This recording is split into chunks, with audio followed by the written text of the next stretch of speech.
Bonjour à tous. Aujourd'hui, on va faire une deuxième séance de révision destinée aux quatrième année sciences expérimentales, thème géométrie dans l'espace. Donc, exercice numéro 1. Voici l'énoncé de l'exercice. Dans l'espace rapporté à un repère orthonormé OIJK, on considère les points A de coordonnées 1, 2, moins 1, B de coordonnées 2, 0, moins 2, C de coordonnées moins 1, 1, 1. Première question petit a. Déterminer AB vectoriel AC et déduire que les points A, B et C ne sont pas alignés. Soit P les plans déterminés par les points A, B et C.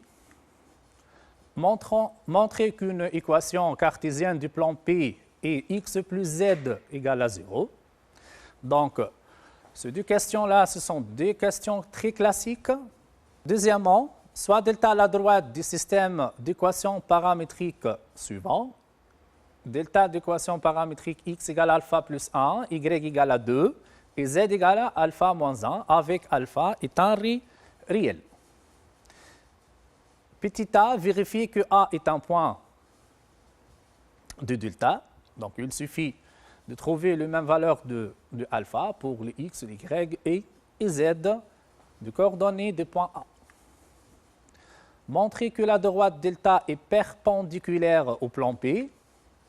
Soit alpha un réel et I alpha, c'est le point de coordonnées alpha plus 1, 2, z moins 1, un point de la droite delta. Petit a, montrer que la distance entre le point I alpha et le plan P égale racine de 2 fois valeur absolue de alpha et on va avoir comment déterminer la distance. Soit S de alpha, la sphère du centre I alpha et de rayon 2 racine de 2. Donc, ainsi, le centre de la sphère est I alpha et du rayon fixe 2 racine de 2. Déterminer suivant les valeurs de alpha la position relative de la sphère et du plan P. Quatrièmement A, pour quelle valeur de alpha le point B appartient à la sphère S de alpha. Quatrièmement petit b, pour les valeurs de alpha trouvées dans la question quatrièmement A, caractériser S de alpha inter P. On passe à la solution. Donc, premièrement, petit a, déterminer AB vectoriel AC et déduire que les points A, B et C ne sont pas alignés. Donc, qu'est-ce qu'on a dans l'exercice? Nous avons les coordonnées des points A et les coordonnées des points B et les coordonnées des points C. Donc, tout d'abord, il faut déterminer les composantes du vecteur AB et les composantes du vecteur AC dans le repère OIJK. Donc ici, voici les composantes de AB. C'est n'est autre que XB moins XA. C'est 2 moins 1, ça donne 1. 0 moins 2, ça donne moins 2. Moins 2 moins 1, ça fait moins 2 plus 1, c'est moins 1. De même aussi, AC de composantes, moins 2, moins 1, 2. On passe alors aux composantes de AB vectoriel AC. Alors, AB vectoriel AC égale, c'est le sous-déterminant moins 2, moins 1, 2 fois I, moins le sous-déterminant 1, moins 1, moins 2, 1, 1, moins 1, moins 2, 1 fois J, puis plus le sous-déterminant 1, moins 2, moins 1 fois K. Ainsi, on fait le calcul, moins 2 fois 2, ça fait moins 4, moins 1, ça fait moins 5. De même aussi, nous avons 1 fois 2, ça fait 2, moins 2, 2 moins 2, ça fait 0. Ici, nous avons moins 1, moins 4, Moins 4 avec le plus, ça va donner moins 5, moins 1, plus moins 4, ça fait moins 5, ça va donner moins 5 fois k. Donc, voici le composant du vecteur AB vectoriel AC. Donc, déduire que les points A et B ici ne sont pas alignés, nous avons trouvé que le composant de AB vectoriel AC, c'est un vecteur non nul. Donc, les deux vecteurs AB et AC ne sont pas collinéaires. Donc, AB et AC ne sont pas collinéaires, ce qui va donner que les 3 points A, B et C ne sont pas alignés. Petit b, soit le plan P déterminé par les 3 points A et B et C, puisque les 3 points ne sont pas alignés. Donc, A et B et C définissent un plan. Donc ici, nous avons AB vectoriel AC est un vecteur normal AP, qui est le plan ABC. Donc, une équation de P, c'est moins 5 fois X, moins 5 fois Z, plus D. Pour déterminer le D, donc nous avons le point A de coordonnées 1, 2, moins 1. Le point A de coordonnées 1, 2, moins 1 appartient à P. Donc, le coordonnée de A vérifie cette équation. Donc, on peut déterminer le point D. Donc, nous avons moins 5 plus D égale à 0. Donc, ça va donner que D égale à 0. Par suite, P égale moins 5 fois X, moins 5 fois Z égale à 0. Donc, une équation cartésienne de P, c'est X plus Z égale à 0. Il suffit de diviser par moins 5 ici, ou bien faire sortir moins 5 facteurs. Deuxièmement, soit delta à la droite du système d'équations paramétriques x égale à alpha plus 1, y égale à 2, z égale à alpha moins 1. Donc, vérifiez que le point A appartient à delta. Donc, nous avons ici le composant de A. X de A, c'est 1. Y de A, c'est 2. Et Z de A, c'est moins 1. Donc ici, on remplace X par 1 et on remplace Y, il est toujours égal à 2, c'est constante. Et pour n'importe quel alpha, Y est toujours égal à 2. Z égale à moins 1. Donc ici, on remplace les coordonnées. Donc ici, alpha, c'est 0.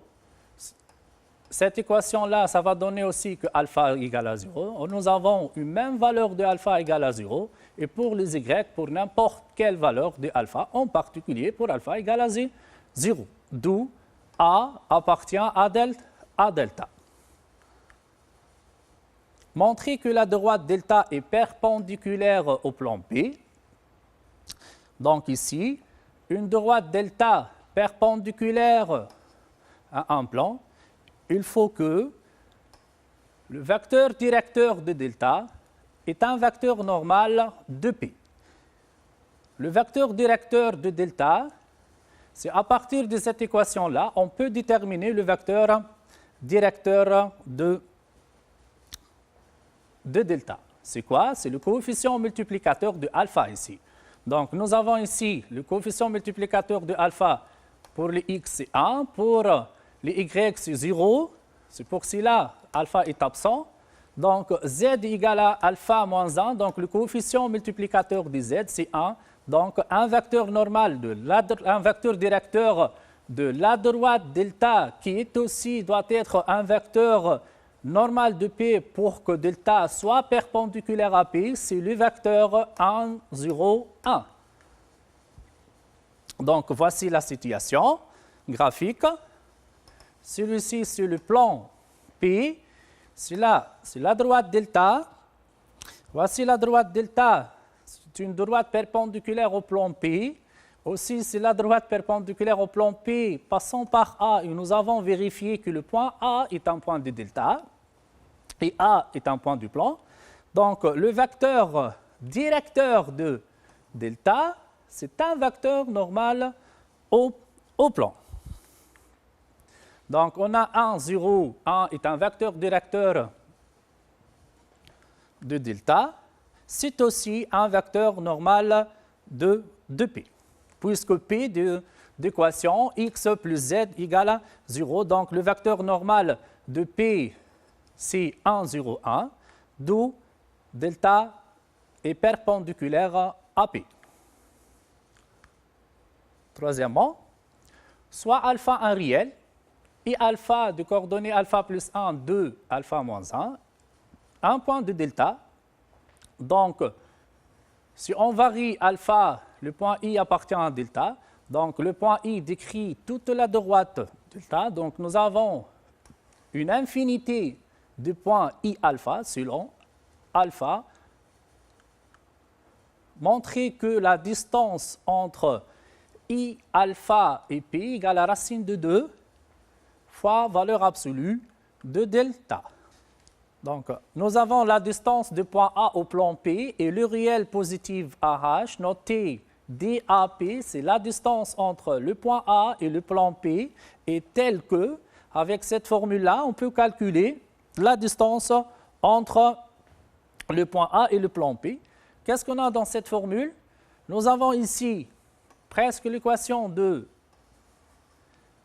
plan P, mais on remplace x par XA et on remplace Y par YA et on remplace Z par ZA. Ce sont les coordonnées du point A en valeur absolue, bien sûr, sur la norme de vecteur normal A, normal n de composante ABC, donc racine carrée de A carré plus B carré plus C carré. Donc, pour calculer la distance entre I alpha et P, donc il suffit de remplacer le composante du point I dans l'équation du plan P. Donc nous avons ces valeurs absolues de alpha plus 1 plus alpha moins 1 sur la norme de 1 au carré plus 1 au carré. Après tout calcul fait, nous avons alpha plus alpha, c'est 2 alpha. Alpha moins 1, ça fait plus 1 moins 1 vont être simplifiés sur racine de 2. Donc, voici en valeur absolue de 2 alpha, 2 est positive, donc ça fait 2 fois valeur absolue de alpha. 2 sur racine de 2, ça va donner racine de 2 fois valeur absolue de alpha, ce qui est demandé dans la question. B. Soit S de alpha la sphère de centre I alpha et des rayons fixes de racine de 2. Donc, déterminer, suivant les valeurs de alpha, la position relative de la sphère et du plan. Bien sûr, c'est la sphère S de alpha. Donc, nous avons ici section plane d'une sphère. Soit S une sphère de centre I et de rayon grand R et P un plan de l'espace E. On désigne par H le projeté orthogonal du point I sur le plan P et on pose D, c'est la distance entre I et le projeté orthogonal de I sur le plan. Donc, si cette distance-là est supérieure à R, si la distance est supérieure à R, donc la sphère et le plan sont disjointes. Voici la sphère et le plan. Donc ici, alors l'intersection, c'est le vide.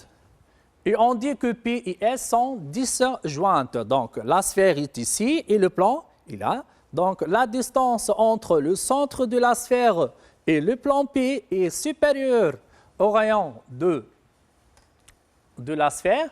Alors là, on dit que P et S sont disjointes. Voici une figure pour expliquer. Donc, voici la sphère S, le centre I de la sphère. Celui-là, c'est le rayon de S. Celle-ci, c'est la distance entre le centre de la sphère et le projeté orthogonal de I sur le plan P. Voici, P et S sont disjointes. Donc, l'intersection, c'est le vide.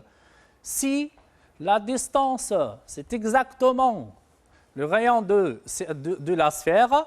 Donc, ici, P et S ont un seul point commun. Donc, on dit que P et S sont tangentes. Donc, ici, voici la figure.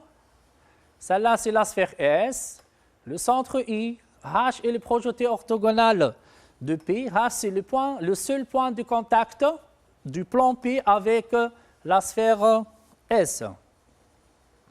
Si D est inférieur à grand R, bien sûr, alors P inter S est le cercle du plan P du centre H. H, c'est le projeté orthogonal du centre sur le plan P. Et des rayons R égale à racine carrée de R carré moins D au carré. Donc, on va illustrer ça à l'aide de cette figure-là. Donc, voici la situation. Donc, nous avons la sphère S du centre I et du rayon grand R. Donc, voici le point I, le projeté orthogonal du I sur le plan P. Donc, la distance entre I et H, c'est inférieur au rayon de la sphère. Donc, voici le rayon de la sphère, c'est IM. Et voici la distance entre le centre et le plan. Donc, ici, nous avons un triangle rectangle en H. Donc, la sphère et le plan se coupent suivant un cercle du centre H, c'est le projeté orthogonal de I, et des rayons petit r. On utilise Pythagore pour déterminer le petit r. Donc, le petit r, c'est quoi? C'est racine carrée de r carré moins d au carré. Donc, l'intersection entre le plan et la sphère, c'est le cercle du centre H, qui est le projeté orthogonal du centre de la sphère sur le plan P. Donc, on passe alors. On a la distance entre... Si la distance entre I alpha et P égale à racine de 2, c'est équivalent, c'est racine de 2 fois valeur absolue de alpha, cette distance-là est déjà calculée, égale à 2 racines de 2, qui va donner alors la valeur absolue de alpha égale à 2, c'est-à-dire que si alpha égale à 2 ou alpha égale à moins 2, si alpha égale à 2 ou alpha égale à moins 2, ça va donner que la distance égale à grand R. Donc, alors la distance entre I alpha et D égale à 2 racines de 2, alors le plan P est tangente à S de alpha. Si alpha appartient à l'intervalle moins l'infini moins 2, union 2 plus l'infini, c'est-à-dire la valeur absolue de alpha,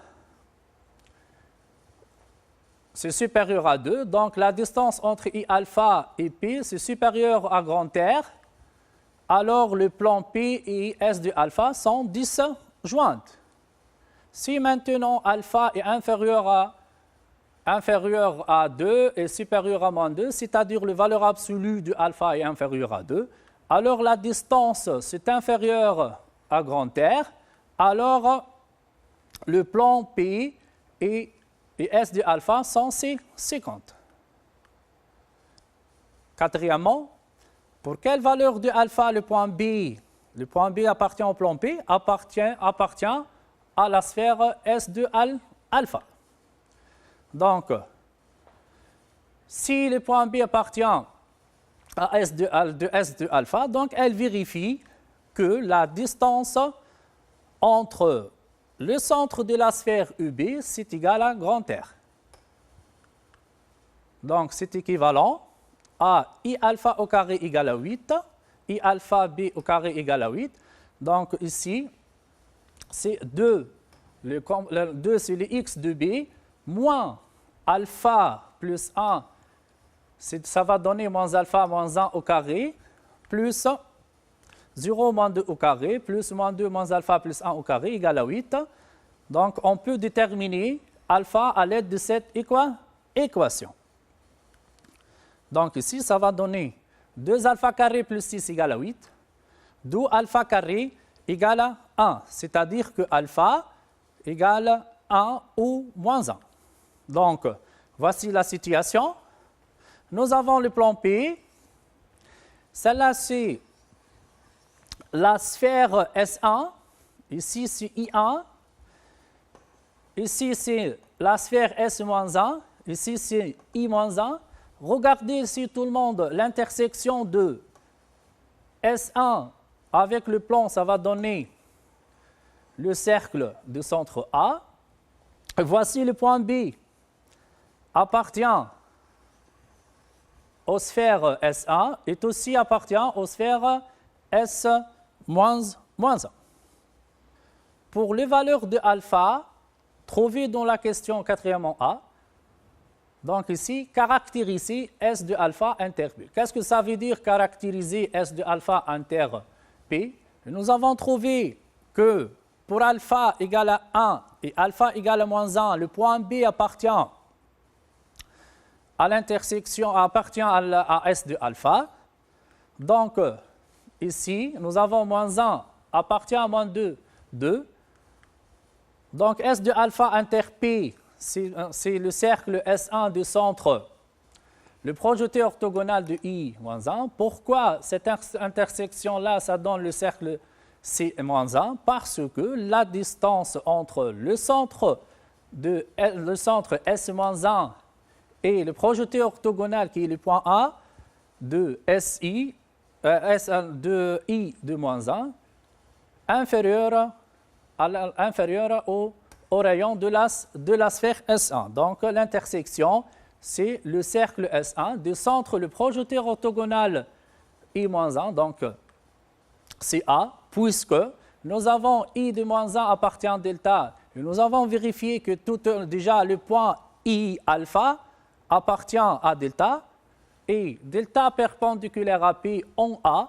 Donc, A, c'est le projeté orthogonal de I-1 sur le plan P. Donc, voici la situation. Donc, nous avons la droite delta. Et ici, c'est le point I-1 qui appartient à la droite delta. Puisque delta est perpendiculaire au plan, donc le projeté orthogonal de I-1, c'est le point A. Donc, A, c'est le centre du cercle C-1, l'intersection du plan P avec la sphère S-1. Alors, A est le projeté orthogonal de I-1 sur P.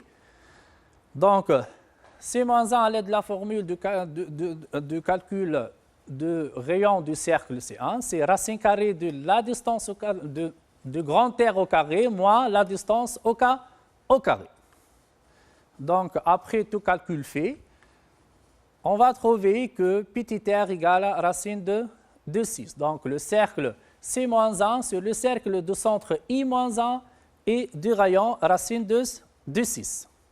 Donc, S-1 inter P, c'est le cercle du centre A et du rayon racine de 6. On a aussi, pour alpha égale à 1, appartient à l'intervalle moins de 2. Donc, la sphère et le plan sont 50 suivant le cercle C1. Donc, on va caractériser le cercle. Donc, nous avons C1 inter P et le cercle C1 du centre, le projeté orthogonal I1. Comme I1 appartient à delta et delta perpendiculaire à P en A, donc A, c'est le projeté orthogonal de I1 sur le plan P. Alors, A est le projeté orthogonal de I1 sur P. Donc, on va calculer le rayon du cercle C1 égale à racine carrée de grand R au carré moins la distance entre le centre de la sphère et le plan au carré. Donc, après calcul, ça va donner racine de 6. Donc, voici l'intersection C1 inter P, c'est le cercle du centre A et de rayon racine de 6. Donc, voici la situation. Donc, la droite delta est perpendiculaire sur le plan P. Et voici la sphère du centre I1, S1. Donc, la sphère S1 coupe le plan suivant le cercle du centre A et des rayons racine de 6. Aussi, on peut déterminer le rayon du cercle c'est n'est autre que la distance AB. On peut déterminer le rayon ici. D'après cette illustration graphique, on peut déterminer le rayon, c'est la distance AB, puisque A appartient à B appartient à S1. Donc, l'espace est rapporté à un repère orthonormé direct de l'espace OIJK, il manque K ici. Donc, on considère le point A de coordonnées 0, moins 1, 0, et B de coordonnées 1, 1, 0, et C de coordonnées 0, 0, 1. Première question, petit a, déterminer le composante du vecteur AB vectoriel AC, comme d'habitude. Donc, déduire que le point A et B ici définissent un plan. Vérifier qu'une équation cartésienne du plan P est 2x moins y plus z moins 1 égale à 0. On considère alors le plan Q d'équation x plus y moins 2z plus 1 égale à 0. Montrer que P et Q sont 50 et que leur intersection c'est la droite de représentation paramétrique x égale alpha, y égale à 5 alpha moins 1 et z égale 3 alpha avec alpha, un paramètre réel. Soit l'ensemble de points M de composantes x, y, z. Vérifions que x carré plus y carré plus z carré plus 2x moins 2z moins 4 tiers égale à 0. Montrer que S est une sphère du centre, le point I de coordonnées moins 1, 0, 1. Déterminer son rayon. Petit b, montrer que la sphère est tangente à chacun du plan P et Q, donc ici. Quatrièmement, soit J et K le point de contact respectif de la sphère S avec le plan P et Q. Justifier que le plan IJK est perpendiculaire à chacun du plan P et Q. Montrer qu'une équation cartésienne du plan IJK, c'est x plus 5y plus 3z moins 2 égale à 0. Déterminer les coordonnées du point I. Déterminer le point I, c'est l'intersection du plan P, EQ et IJK. Ici, c'est le point L, ce n'est pas le point Q. Le point L ici, pardon. Solution. Premièrement, petit a, déterminer le composant du vecteur AB vectoriel AC. Donc, comme d'habitude, nous avons les coordonnées des points A et B ici. Et on peut déterminer le composante de AB facilement. Et aussi les coordonnées du vecteur, le composant du vecteur AC aussi facilement. D'où AB vectoriel AC, c'est le sous-déterminant. C'est 2, 0, 1, 1 fois I moins 1, 0, 0, 1 fois J plus c'est 1, 2, 0, 1 fois K. D'où, celui-là c'est 0, 1, pardon. Donc AB vectoriel AC, c'est 2 moins 1, 1. Petit b, déduire que le point A et B ici définissent un plan. C'est une question indirecte ici, donc il suffit de démontrer que A et B ici sont non alignés. On a AB vectoriel AC égale à 2 moins 1, 1, différent du vecteur nul. Donc AB et AC ne sont pas collinéaires. D'où les points A et B ici ne sont pas alignés. Donc A et B ici définissent un plan. Donc voici A, B ici sont 3 points non alignés. Ainsi, les points A et B ici définissent un plan P. Vérifier qu'une équation cartésienne du plan P est 2x moins y plus z moins 1 égale à 0.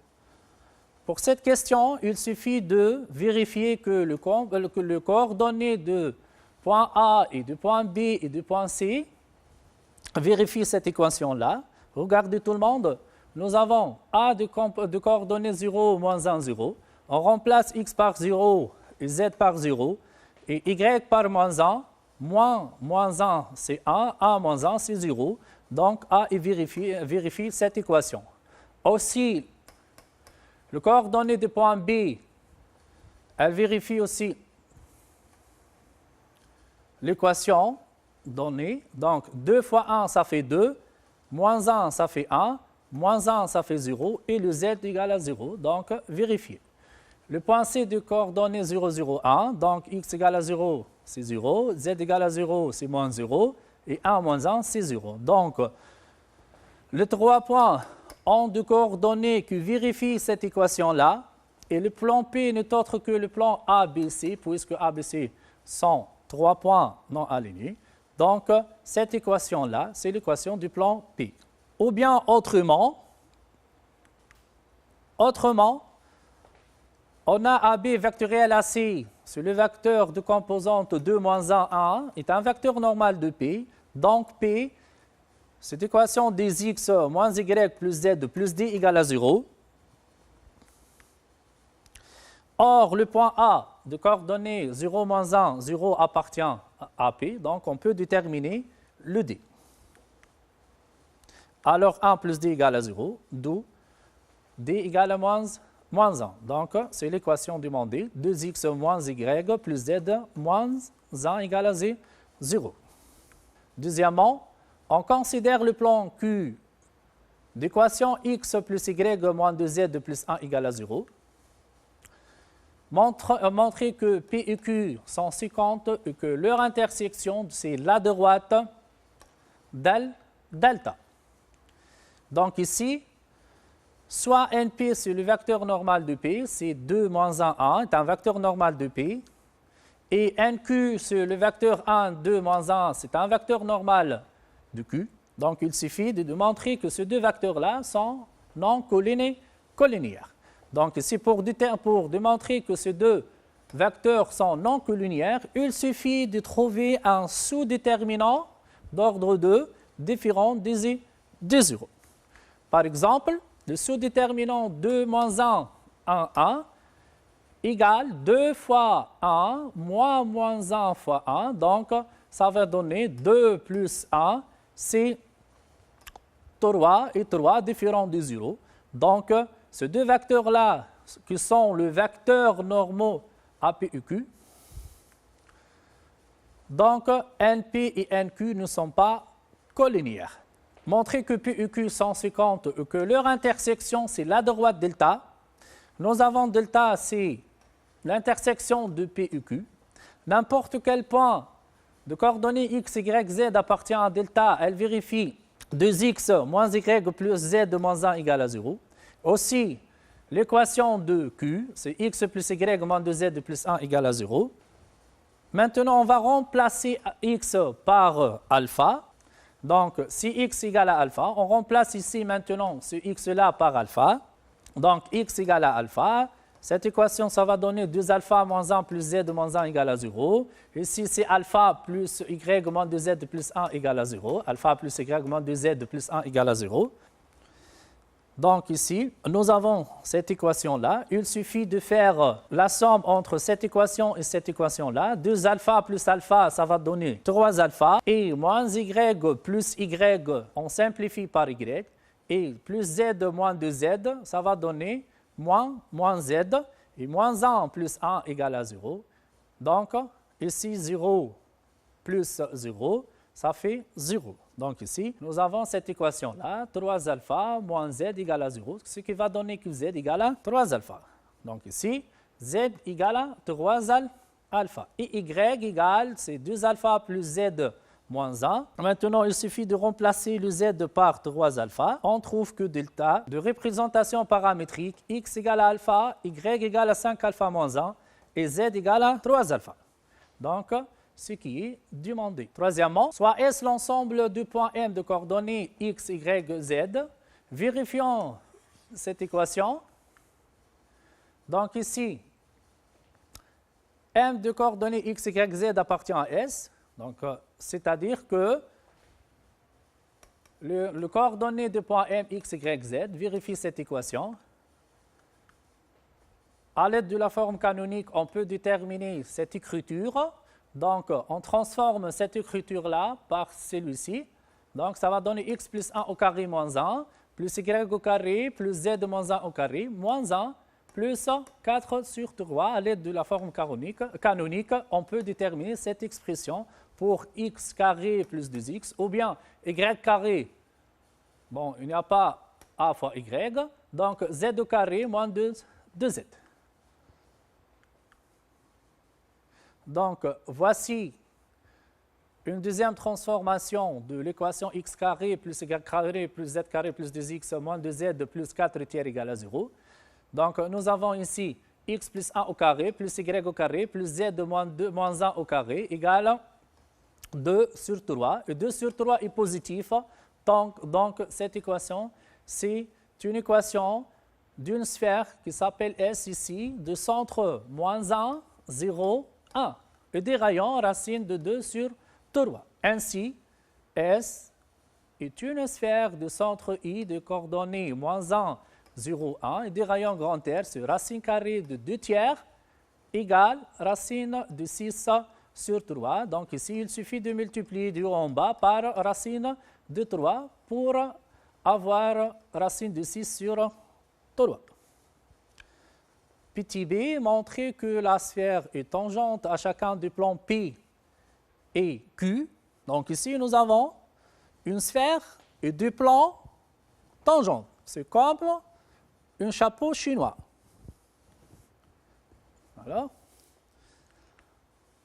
Nous avons la distance entre I et P. I, c'est le centre du cercle. Donc, on peut calculer cette distance-là à l'aide de la formule rappelée dans l'exercice 1 déjà.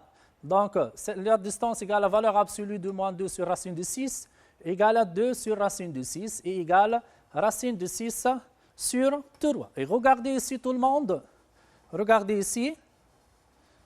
Nous avons la distance entre I et P, c'est racine de 6 sur 3.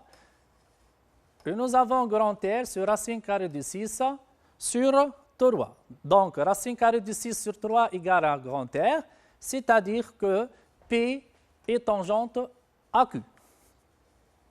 De même aussi, la distance entre le centre de sphère S égale à quoi?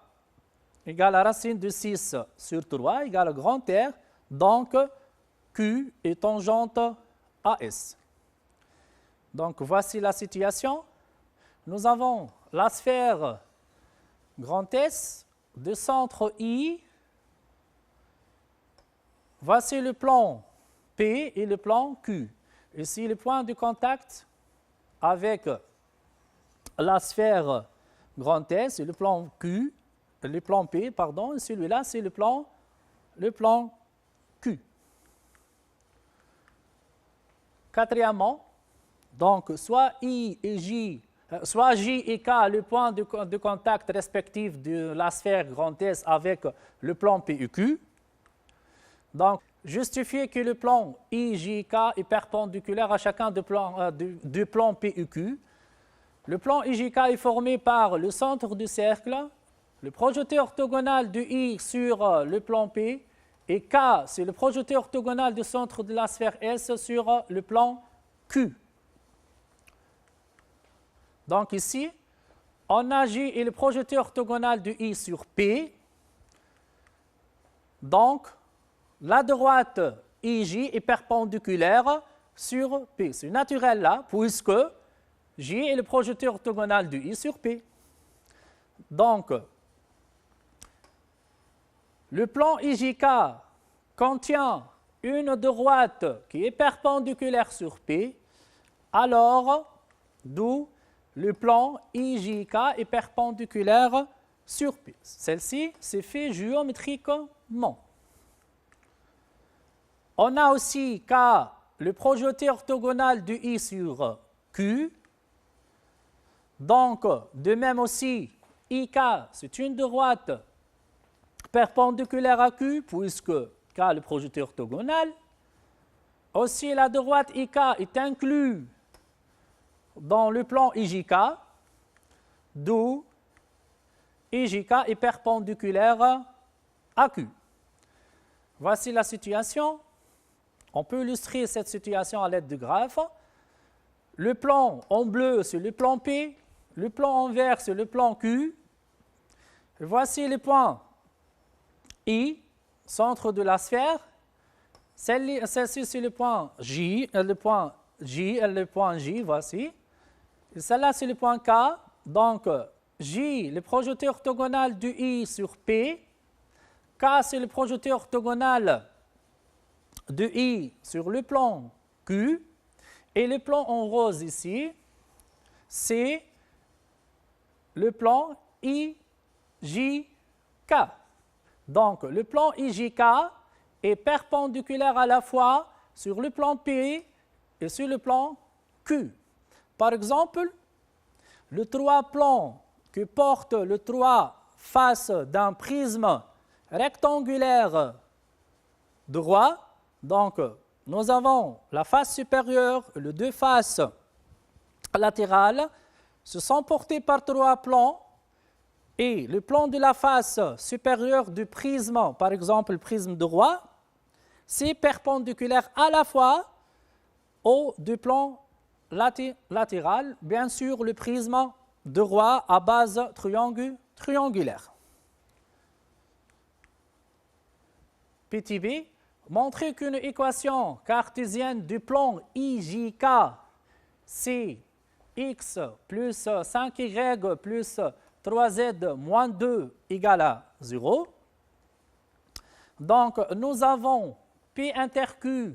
C'est P inter Q, c'est la droite ici, c'est la droite delta. Donc, la droite delta a pour vecteur directeur qui est un normal de IJK. Donc, IJK est perpendiculaire à P et IJK est perpendiculaire à Q. Donc, delta est perpendiculaire à Q, d'où perpendiculaire à IJK, d'où U de coordonnées 1, 5, 3 est un vecteur directeur de delta qui est aussi un vecteur normal à IJK. Donc, IJK d'équation x plus 5y plus 3z plus d égale à 0. Or, le point I de coordonnées moins 1, 0, 1 qui appartient à IJK, donc on peut déterminer le d, c'est d égale à moins 2. Ainsi, l'équation de IJK égale à x plus 5y plus 3z de moins 2 égale à 0. Déterminer les coordonnées du point L, intersection du plan P et Q et le plan IJK. Donc, le point L appartient à l'intersection de trois plans. Nous avons déjà l'intersection de P et Q, c'est la droite delta. Donc, le coordonnée de point L, x, y, z, elle vérifie la représentation paramétrique de delta et l'équation cartésienne du plan IJK. Donc, voici la situation graphique. Le plan P, le plan Q et le plan IJK. Voici le point L en jaune, qui est l'intersection de trois plans. Et malgré qu'on a trois plans, et l'intersection de ces trois plans, c'est le seul point L. Donc ici, nous avons x plus 5y plus 3z moins 2, c'est l'équation cartésienne de IJK. Et celui-là, c'est la représentation paramétrique de la droite delta. Ici, il suffit de remplacer, pour faire le calcul, il suffit de remplacer x par alpha, y par 5 alpha moins 1 et z par 3 alpha. Donc ici, après calcul, ça va donner 35 alpha moins 7 égale à 0, c'est-à-dire que alpha égale à 1 sur 5. On remplace alpha ici, donc on va trouver que x égale à 1 sur 5, y égale à 0 et z égale à 3 sur 5. Et voici les coordonnées du point L, l'intersection de trois plans. Donc L, de coordonnées 1 sur 5, 0, 1 sur 5. Finalement, je vous remercie de votre attention et je vous souhaite une bonne continuation. Merci.